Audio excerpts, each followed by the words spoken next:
हर साल की तरह इस साल भी 26 जनवरी की तैयारियां लोगों ने शुरू कर दी हैं। इसकी धूम भी बाजारों में और जगह जगह दिखाई देने लगी है। जिस तरह से 15 अगस्त के दिन लोग बेहद धूमधाम से स्वतंत्रता दिवस मनाते हैं, ठीक उसी तरह से ही 26 जनवरी के दिन गणतंत्र दिवस मनाया जाता है।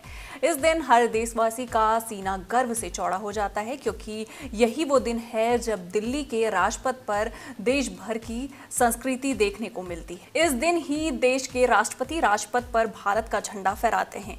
भारत का झंडा यानी कि हमारा तिरंगा हमारी आन बान और शान है। हमारा राष्ट्रीय ध्वज हमारे गौरव का प्रतीक है। इसीलिए हर साल स्वतंत्रता दिवस के दिन देश के प्रधानमंत्री लाल किले की प्राचीर पर ध्वजारोहण करते हैं और गणतंत्र दिवस के अवसर पर राष्ट्रपति राजपथ पर झंडा फहराते हैं। बहुत से लोगों को लगता है कि ध्वजारोहण और झंडा फहराना एक ही बात है, लेकिन ऐसा बिल्कुल नहीं है। ध्वजारोहण और झंडा फहराना दो अलग अलग बातें हैं और इसकी प्रक्रिया भी अलग अलग होती है। आइए आपको क्या है दोनों में फर्क। भारत में स्वतंत्रता दिवस और गणतंत्र दिवस दो महत्वपूर्ण राष्ट्रीय पर्व हैं। इन दोनों दिनों को बड़े धूमधाम से मनाया जाता है और इन अवसरों पर राष्ट्रीय ध्वज का सम्मान अलग अलग तरीके से किया जाता है। ध्वजारोहण का अलग मतलब है ध्वज का पोल के आधार से ऊपर उठना ताकि हवा में लहरा सके। इसे आमतौर पर किसी औपचारिक अवसर पर ही किया जाता है। इसके विपरीत ध्वजा फहराने का मतलब है पहले से बंधे हुए ध्वज को एक रस्सी से खींचकर फैलाना। इस प्रक्रिया में ध्वज पहले से पोल पर स्थित होता है और इसे सिर्फ सही तरीके से खींचकर ताना जाता है। चलिए इसे थोड़ा और आसान तरीके से समझें। क्या होता है ध्वजारोहण? हर साल 15 अगस्त के दिन भारत देश के प्रधानमंत्री लाल किले की प्राचीर से ध्वजारोहण करते हैं। इसमें झंडे को रस्सी की मदद से नीचे से ऊपर की तरफ खींचा जाता है। ऐसे में इसे ध्वजारोहण कहते हैं। अगर इसके पीछे की वजह की बात करें तो ध्वजारोहण किसी नए राष्ट्र के उदय का प्रतीक माना जाता है। इसे भारत के उदय और इसे ब्रिटिश शासन के अंत के तौर पर भी चिन्हित किया जाता है। क्या होता है झंडा फहराना?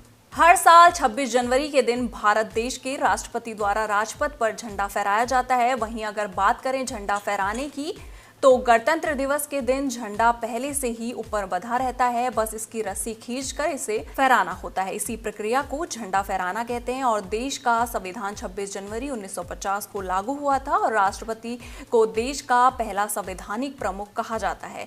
इसीलिए ऐसे में हर साल देश के राष्ट्रपति संवैधानिक प्रमुख के हाथों से ही राजपथ पर झंडा फहराया जाता है। राष्ट्रपति भवन में राष्ट्रीय ध्वज का महत्व। भारत देश का संवैधानिक प्रमुख राष्ट्रपति होता है। राष्ट्रपति ही देश की तीनों सेनाओं का सुप्रीम कमांडर भी होता है।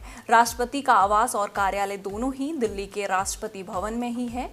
इसी भवन से देश के तमाम प्रमुख फैसलों को मंजूरी भी मिलती है।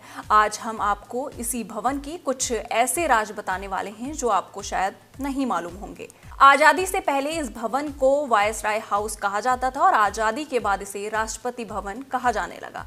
इसके मुख्य भवन का निर्माण हारून अल रशीद ने किया, जबकि अंग प्रांगण को सुजान सिंह और उनके पुत्र शोभा सिंह ने बनाया। ऐसा अनुमान है कि इस महलनुमा इमारत के निर्माण में 700 मिलियन ईंटें और 3 मिलियन क्यूबिक फुट पत्थर लगा और तकरीबन 23,000 श्रमिकों ने काम किया। इसे बनाने में उस समय के लगभग 14 मिलियन रुपए लगे। राष्ट्रपति भवन के अंदर दरबार हॉल के बीच से एक लाइन गई है जो कि दिल्ली का सेंटर है। इस लाइन की सीध में जयपुर कॉलम, इंडिया गेट का सेंटर, अमर जवान ज्योति और मेजर ध्यानचंद स्टेडियम है। इसी लाइन से रायसीना हिल्स के साउथ और नॉर्थ ब्लॉक तय हुए हैं। वहीं राष्ट्रपति भवन के गुंबद के ऊपर फहरने वाला तिरंगा झंडा भी अपने आप में एक संदेश देता है। ये झंडा अगर फहरा रहता है तो इसका मतलब है कि महामहिम राष्ट्रपति देश की राजधानी दिल्ली में ही हैं। वहीं अगर ये झंडा आधा झुका हुआ है तो देश में राष्ट्रीय शोक मनाया जा रहा है। इसके साथ ही अगर गुंबद के ऊपर देश का राष्ट्रीय झंडा तिरंगा नहीं फहर रहा है तो इसका मतलब राष्ट्रपति राजधानी दिल्ली से बाहर हैं। राष्ट्रीय ध्वज और राष्ट्रपति भवन की ये बातें अगर आपको पहले से पता थी तो हमें कमेंट सेक्शन में जरूर बताइएगा।